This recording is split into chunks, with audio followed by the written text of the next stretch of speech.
नमस्कार दोस्तों, सभी स्टूडेंट्स का आपके अपने YouTube चैनल के ऊपर स्वागत करता हूं और उम्मीद करता हूं आप सभी अच्छे और सभी स्वस्थ होंगी।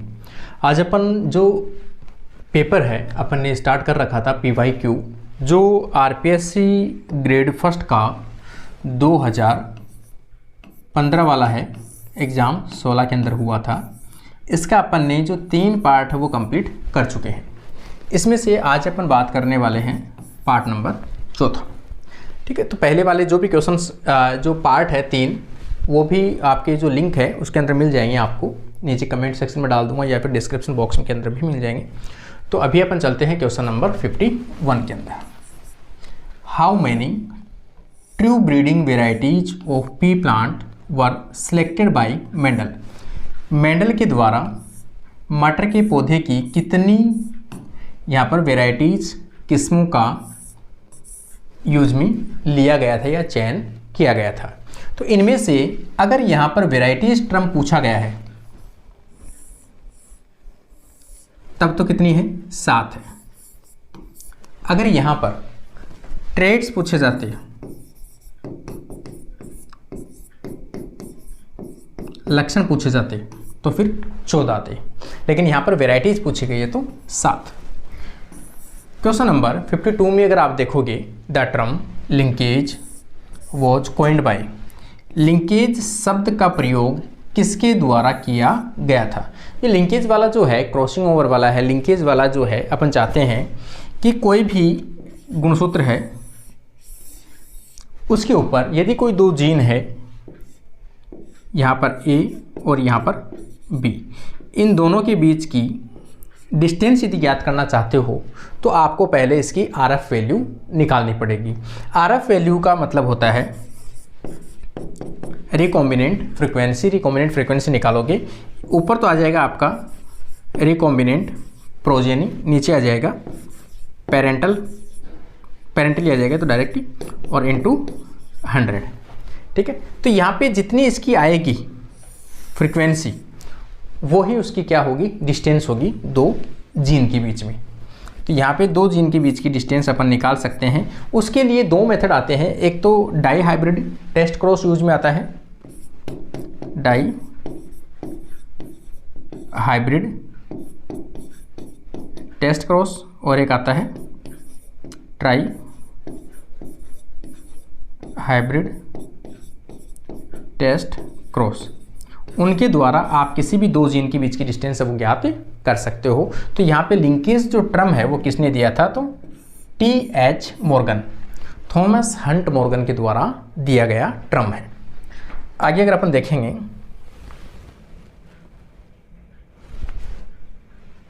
देखो अगला 53 नंबर है, Down syndrome is due to. Down syndrome is due to, Down syndrome का कारण, मुख्य कारण क्या है। तो देखो, आपने जो ह्यूमन की अपन बात करते हैं तो अपने अंदर जो गुणसूत्र पाए जाते हैं कितने होते हैं, 44 प्लस XY या 44 प्लस XX। इसका मतलब टोटल गुणसूत्र अपने अंदर कितने हैं भाई, 46 है। यहाँ पे प्रत्येक गुणसूत्र जो है वो जोड़े के अंदर उपस्थित होता है। इसका मतलब 22 तो आपके आ जाएंगे जोड़े, प्लस 1 आ जाएगा आपका XX या XY, 23 जोड़े हो गए। अब अपन बात करते हैं इनमें से 21 नंबर गुणसूत्र की जो जोड़ी है, यहाँ पे आप देखोगे 21 नंबर गुणसूत्र की जोड़ी है, ये जोड़ी पहले से जो है पेयर, होमोलोगस पेयर है, वो पहले से प्रेजेंट है। यदि इसी की एक कॉपी और आ जाए 21 नंबर गुणसूत्र में तो कितनी हो जाए, 2n+1, तो गुणसूत्र की ट्राइसोमी 3 हो गई। यहाँ पर कितने हो गए, 3। तो ये क्या कंडीशन कहलाती है, ट्राइसोमी। किसी भी पेयर में एक गुणसूत्र का बढ़ना ट्राइसोमी कहलाता है। तो यहाँ पर, तो इसकी अगर अपन लिखेंगे यहाँ पर तो कैसे आएंगे, 46 + 1 = 47 गुणसूत्र हो जाएंगे। तो ये ट्राइसोमी है। यदि इसमें एक गुणसूत्र कम हो तो उसे क्या बोलेंगे अपन, मोनोसोमी। एक गुणसूत्र कम हो तो उसे अपन बोलेंगे मोनोसोमी। ठीक है ना। जिसका एग्जाम्पल अगर आप देखोगे टर्नर सिंड्रोम, उसका एग्जाम्पल क्या आ जाएगा, टर्नर सिंड्रोम आ जाएगा। X0 44 प्लस X0 इसका एग्जाम्पल आ जाएगा। तो ट्राइसोमी जो है वो 21 नंबर गुणसूत्र की ट्राइसोमी होती है जिसके अंदर एक गुणसूत्र बढ़ जाता है। तो यहाँ पे देखोगे, यहाँ पे देखो प्रेजेंस ऑफ एन एडिशनल गुणसूत्र नंबर ऑन 20 नंबर गुणसूत्र पर एक एक्स्ट्रा गुणसूत्र बढ़ जाता है। गुणसूत्र क्रमांक 21 की अतिरिक्त प्रति की उपस्थिति होना, एक एक्स्ट्रा कॉपी की उपस्थिति होगी। तो इसका राइट आंसर आ जाएगा सी ऑप्शन। 54 में which among the following disease is caused by the protozoa. देखो प्रोटोजोआ से रिलेटेड हमेशा क्वेश्चंस बनते ही बनते हैं। या तो हो सकता है प्रोटोजोआ से रिलेटेड मैं आपको एक कल सेपरेट वीडियो बना के दिखा दूं ताकि प्रोटोजोआ से होने वाली डिजीज कौन सी है और प्रोटोजोआ इतना इंपॉर्टेंट क्यों है, क्योंकि अपन ने जब भी डिजीज अपन पढ़ते हैं तो हमेशा फोकस रखते हैं अपन बैक्टीरिया और वायरसेस के ऊपर। लेकिन यहाँ पर प्रोटोजोआ आजकल एग्जामों के ध्यान में देखते हुए अपन सोच सकते हैं कि भी प्रोटोजोआ को ज़्यादा फोकस किया जा रहा है आजकल। प्रोटोजोआ के क्वेश्चंस आपको हर एग्जाम के अंदर मिलेंगे ही मिलेंगे। इसका मतलब प्रोटोजोआ डिटेल में पढ़ना पड़ेगा ताकि कौन से पैरासाइट्स हैं जो प्रोटोजोआ के मेंबर हैं, जो एक्टोपैरासाइट है या एंडोपैरासाइट है, कौन से डिजीज कोज होती है, तो उनके वेक्टर क्या हैं, वो सभी चीज़ें अपन एक वीडियो लेके आऊँगा विशेष, जिसमें सभी चीज़ें मैं इसमें इंक्लूड करूँगा प्रोटोजोआ का। तो वो प्रोटोजोआ का कल या परसों आपको मिल जाएगा।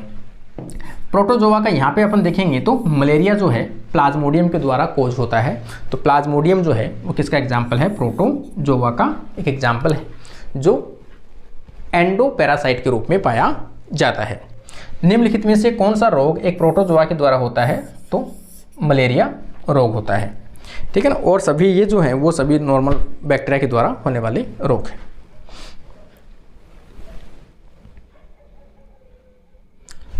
अगला क्वेश्चन अगर आप देखोगे 53 नंबर, ये एलिजा का भी एक क्वेश्चन जो है वो हमेशा थोड़ा सा इंपॉर्टेंट रहता ही रहता है। Enzyme linked immunosorbent assay a diagnostic test is used to diagnosis of, किसके डायग्नोसिस के लिए यूज में लिया जाता है। अगर ये आपको ऐसे ऑप्शन आते एंटीबॉडी, एंटीजन, तो इनमें से आपको ऑप्शन करना है एंटीबॉडी। पहले एंटीबॉडी, अगर एंटीबॉडी ना हो तो एंटीजन को डिटेक्ट कर सकते हो। यूज में किस लिए आता है भाई, आपको जो HIV है उसकी टेस्ट करने के लिए यूज में आ सकता है कि अगर आपके अंदर HIV का इन्फेक्शन है वायरस का, उसके अगेंस्ट यदि आपकी बॉडी में कोई एंटीबॉडी बनी होगी तो उस एंटीबॉडी की प्रेजेंस आपकी बॉडी में देखना अपने को। ब्लड सैंपल आपने लिया, ब्लड सैंपल के अंदर आपने देखा क्या आप इस एंटीजन के अगेंस्ट आपकी बॉडी के अंदर एंटीबॉडी उपलब्ध है।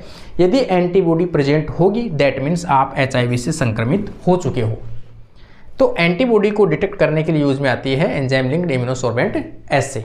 लेकिन अगर आप एंटीजन को यूज में ले सकते हो, एंटीजन को चेक कर सकते हो तो भी इसको चेक कर सकते हो। लेकिन मुख्य रूप से यदि पूछा जाए तो एंटीबॉडी, बाद में एंटीजन, और यहाँ पे ऑप्शन देखो कैंसर, टाइफाइड, फिलेरियासिस और एड्स। तो यहाँ पर आ जाएगा एड्स, क्योंकि HIV के द्वारा एड्स कोज होता है तो उसको प्रेजेंस, उसकी एंटीबॉडी की प्रेजेंस के लिए अपने यूज में लेते हैं एलिजा टेस्ट।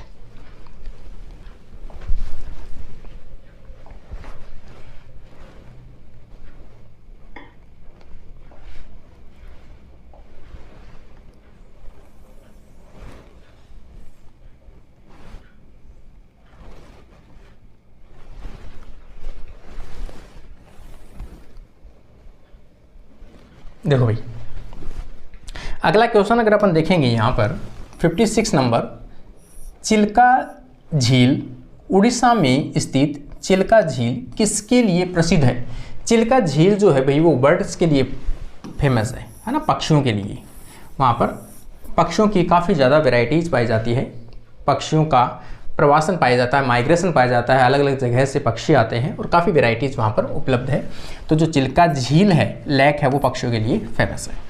यहाँ पे आप देखोगे वेलिगर लार्वा है ना, यहाँ पर वेलिगर लार्वा पाया जाता है। वेलिगर लार्वा किस में पाया जाता है, कौन से फाइलम में पाया जाता है। यहाँ पर देखो ऑप्शन में प्लेटी हेलमिंथेस दिया है, आर्थ्रोपोडा दिया है, मोलस्का दिया है और इकाइनोडर्मेटा दिया है। तो यहाँ से मोलस्का के अंदर जो है वो पाया जाता है वेलिगर लार्वा। तो आप एक तो क्वेश्चन जो है सभी जो मैं यूजी वाली बुक भी निकाल रहा हूँ उसमें भी मैंने जितने भी लार्वा आपके आए हैं आज तक क्वेश्चन में आए हैं, या फिर जितने भी मेंबर्स आपके फाइलम हैं उनके अंदर जितने भी लार्वा बन सकते हैं वो सभी लार्वा का मैंने आप में उसमें मेंशन किया हुआ है, ताकि काफ़ी क्वेश्चंस ऐसे हैं जो लार्वा से रिलेटेड हमेशा पूछे जाते हैं। तो आपको यूजी वाली जो बुक आएगी काफ़ी विशेष आएगी, उसके अंदर सभी कंटेंट आपको आसानी से मिल जाएगा, ठीक है ना। आगे आप देखोगे उस बुक में वो सभी चीज़ें मैंने फोकस की है कि आज तक आरपीसी ने जो क्वेश्चंस उठाए हैं या किसी भी एग्जाम में से किसी दूसरे बोर्ड ने भी यदि उसमें से क्वेश्चंस उठाए हैं टॉपिक्स में से, तो वो सभी एग्जाम्पल सभी चीज़ें मैंने उसमें शामिल करने की कोशिश की है। लेकिन हो सकता है कि ये बुक जो है वो थोड़ी सी 400 पेज के आसपास रहेगी, तो थोड़ी सी मोटी बुक होने की संभावना है। और बुक देखो मोटी रहेगी तो इसकी जो लागत है, कॉस्ट है, वो मेहनत है, वो सब ज़्यादा रहेगी। तो हो सकता है इसकी जो सेलिंग प्राइस है थोड़ी सी बढ़ा जाए, ठीक है ना, क्योंकि अपन लिमिटेड बनवाते हैं, अपन 500 बुक जो हैं वो ही छपवाते हैं अपन, है ना। और 500 बुक आप भी जानते हो, किसी से पूछ लेना, 500 बुक की जो रेट होती है वो सबसे ज़्यादा होती है, 500 से कम छप नहीं सकती, मिनिमम 500 और मिनिमम 500 तो सबसे ज़्यादा रेट रहती है, ठीक है ना। इसलिए इसका थोड़ा सा, लेकिन कंटेंट आपको बेस्ट मिलेगा। अगला आप देखोगे external example of phylum Porifera. Porifera का एग्जाम्पल इनमें से कौन सा है? संघ पोरीफेरा का उदाहरण कौन सा है? देखो ओबेलिया है, ये तो है निडेरिया का,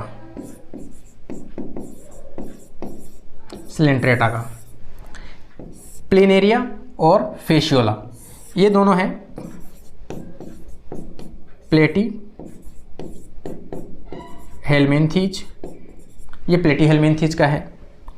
और ये जो है साइकोन जो है ये आपका आएगा पोरीफेरा का, पोरीफेरा का। और पूछा भी किसका है? शायद पोरीफेरा का पूछा है। तो पोरीफेरा का जो एग्जाम्पल है वो कौन सा आ जाएगा? साइकोन। अगला क्वेश्चन अगर आप देखोगे 63 number, the placentation in family Asteraceae. ये क्वेश्चन है कई एग्जाम में रिपीट हो चुका भाई। एस्ट्रेसी के अंदर किस प्रकार का प्लेसेंटेशन पाया जाता है? ओव्यूल जो है वो कनेक्टेड होता है, तो किस प्रकार से होता है? इसका सबसे सिंपल प्रकार का होता है भाई, ये जो स्ट्रक्चर होती है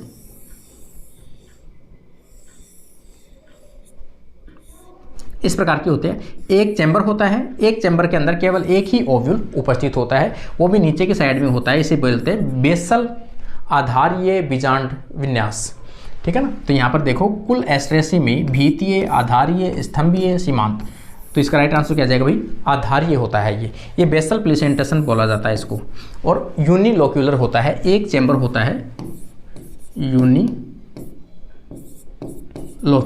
एक ही प्रकोष्ठ होता है भी इसके अंदर, ठीक है ना, ये भी याद रखना।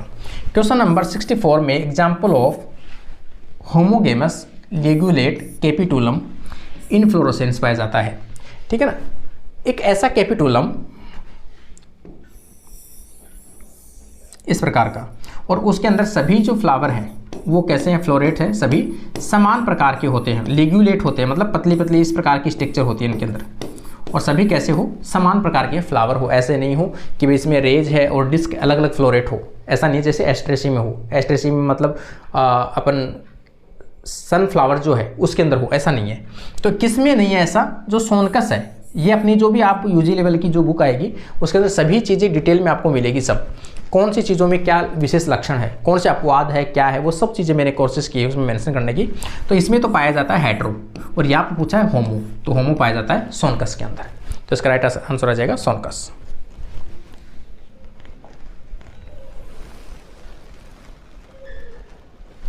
अगला क्वेश्चन अगर आप देखोगे तो यहाँ पर 59 नंबर में आप देखोगे locomotory organ are absent in, वर्ग में चलन कोशिकांग अनुपस्थित होता है। कौन सा अंग अनुपस्थित होता है? जो गति के लिए है वो अनुपस्थित होता है। देखो स्पोरोजोआ, राइजोपोडिया, इसमें तो राइजोपोडिया पाए जाते हैं, सीलिएटा, इसमें सीलिया पाया जाता है, फ्लेजिला, इसमें फ्लैजिला पाया जाता है। इसका मतलब जो स्पोरोजोआ है इसमें कोई भी अंग नहीं होता है गति करने के लिए, नाम स्पोरोजोआ, स्पोर्स होते हैं, स्पोर जैसी संरचनाएं होती है, इनमें कोई अंग नहीं होते। तो इसका राइट आंसर आ जाएगा ए ऑप्शन। 60 नंबर में plant disease which develop due to natural genetic engineer. Natural genetic engineering के द्वारा ऐसा कौन सा रोग होता है? तो प्लांट की जो जड़ें हैं उन जड़ों के अंदर संक्रमण होता है आपका एग्रोबैक्टीरियम ट्यूमीफेसियंस, एग्रोबैक्टीरियम ट्यूमीफेसियंस के द्वारा यहाँ पर इनके अंदर गांठें होती हैं, इसे क्या बोलते हैं? क्राउन गोल डिजीज। टीआई प्लाज्मिड के द्वारा, टीआई प्लाज्मिड के द्वारा डीएनए जो है वो ट्रांसफ़र किया जाता है। तो नेचुरल हो गया कि डीएनए ट्रांसफ़र किया जाता है, तो किसके द्वारा? टीआई प्लाज्मिड के द्वारा। बैक्टीरिया का नाम है एग्रोबैक्टीरियम ट्यूमीफेसियंस, सॉइल बैक्टीरिया है, ग्राम नेगेटिव बैक्टीरिया है।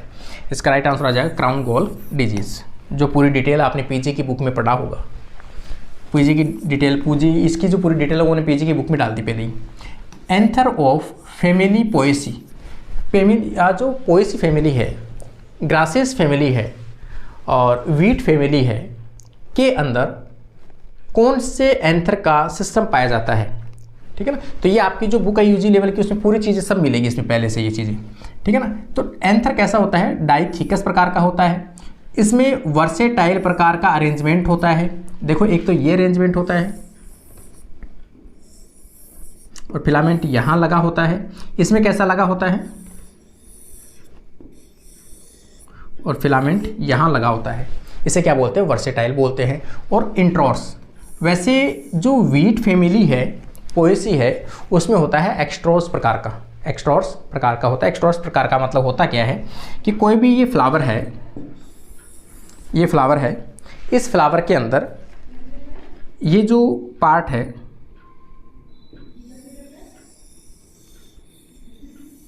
ये फीमेल पार्ट है, इसके अंदर ये क्या है? एंथर है। एंथर में से जब इसका डेहिसेंस होगा, स्पुटन होगा, तो पराग कण किस साइड में गिरते हैं? या तो सेंटर की साइड में गिरेंगे यहाँ पर, या फिर ये फ्लावर के बाहर की साइड में गिरेंगे। आ रहा है इसमें? या तो सेंटर में गिरेंगे या बाहर की तरफ गिरेंगे। अगर अंदर की तरफ गिरे तो इंट्रॉर्स और बाहर की तरफ गिरे तो एक्स्ट्रॉर्स कहलाता है। तो वीट के अंदर देखा जाए तो वैसे पर्टिकुलर देखा जाए तो एक्स्ट्रॉर्स प्रकार का होता है, लेकिन ऑप्शन में कॉम्बिनेशन इंट्रॉर्स दिया हुआ है तो इंट्रॉर्स माना जाएगा, क्योंकि ये दोनों ऑप्शन सही है ये वाले।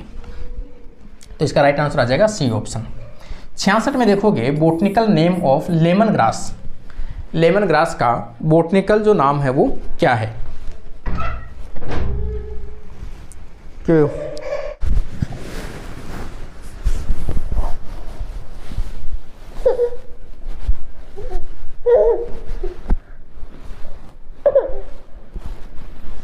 इसमें अगर अपन देखेंगे 66 नंबर के अंदर botanical name of lemon grasses, ठीक है ना। लेमन ग्रासेस के नाम से भी है भाई। लेमन का मतलब है कोई भी जो नींबू वर्ग है, सीट्रस, सीट्रस कह सकते हैं अपन, ठीक है ना, सीट्रस कह सकते हैं। तो कोई भी नींबू वर्ग है या सीट्रस वर्ग है उसमें से उसका नाम पूछा है। लेमन ग्रासेस वैसे देखो सुगंधित ग्रासेस होता है, जो सब्जियों में फ्लेवर के रूप में भी डाला जाता है, खटास के लिए भी डाला जाता है। और जो मूंज है, इस प्रकार का जो प्लांट होता है, इस प्रकार का प्लांट होता है, इसमें इस प्रकार का दिखाई देगा आपको। तो इसका नाम जो है लेमन, अगर नाम आ गया तो आपको पता है ये सीट्रस ही होगा इसमें, और सीट्रस इसमें कहीं भी मेंशन नहीं है, ठीक है ना। तो यहाँ पर क्या है? सिम्बोपोगन सीट्रस। अब इसके नाम से सीट्रस अगर लेमन है तो सीट्रस का ऑप्शन आएगा बी ऑप्शन। आगे अगर आप देखोगे, बच्चा खुश हो गया, बस बस बस बस बस बस। देखो यहाँ पे क्वेश्चन नंबर है 62। The group of cold blooded, नहीं बस थोड़ी देर में, ठीक है ना। Group of cold blooded animals have incomplete 4 chamber, 4 chamber पूरे नहीं हैं और फिर भी कैसे हैं? कोल्ड ब्लेडेड है। तो कोल्ड ब्लेडेड वैसे तो अगर आप देखोगे एग्जाम्पल तो किसका आएगा भाई? एम्फीबियंस आएगा, एम्फीबियंस और रेप्टाइल्स। तो एम्फीबियंस तो 3 चेम्बर्ड है, कंप्लीट 3 चेम्बर्ड है। लेकिन जैसे क्रोकोडाइल्स है, देखो होने को तो जो रेप्टाइल्स है वह भी कितने होते हैं भाई, 3 चेम्बर्ड होते हैं, लेकिन क्रोकोडाइल्स जो आते हैं वो थोड़े से एडवांस होते हैं। और क्रोकोडाइल्स के अंदर आप देखोगे तो पार्शियली 4 चेम्बर्ड होता है। कितना होता है? पार्शियली 4 चेम्बर्ड होता है। 2 एट्रियम होते हैं, 2 वेंट्रिकल देखने को मिलते हैं। तो बीच में एक पतली सी जो वेंट्रिकल पार्ट है उसके अंदर बीच में एक थोड़ा सा जो पोर्शन होता है, एक झिल्ली नुमा संरचना देखने को मिलती है, मतलब पार्शियली 4 होता है वो। तो इसका राइट आंसर क्या आ जाएगा? रेप्टाइल्स या क्रोकोडाइल्स। क्वेश्चन नंबर 67 में देखोगे, विच among the following protozoa is not N, ना रुक जा, हाँ रुक, बस थोड़ी देर, ठीक है। Which among the following protozoa is not an example of endoparasite. इन देखो मैंने अभी भी थोड़ी देर पहले अपन डिस्कस किए थे अपन कि इसमें प्रोटोजोआ के अंदर हमेशा क्वेश्चन बन ही रहा है। एक क्वेश्चन पहले आ चुका है, एक क्वेश्चन अभी वापस आ गया कि इनमें से कौन सा एंडोपैरासाइट का एग्जाम्पल नहीं है, ठीक है ना। तो ये भी है, वाइवेक्स भी है, और दोनों वेनी भी है, ये भी है। इसका मतलब जो है हाइड्रो अमीबा, ये जो जलीय अमीबा है, ये क्या है? किसी भी प्रकार का एंडोपैरासाइट नहीं है, ठीक है। तो जो आपको यूजी बस क्या हुआ, तो यूजी लेवल की जो बुक आपको मिलेगी उसके अंदर इसका मैं दोनों पोर्शन जो है वो दोनों डाल दूंगा। नहीं थोड़ी देर रुक जा, फिर चलते हैं, बस चलते हैं।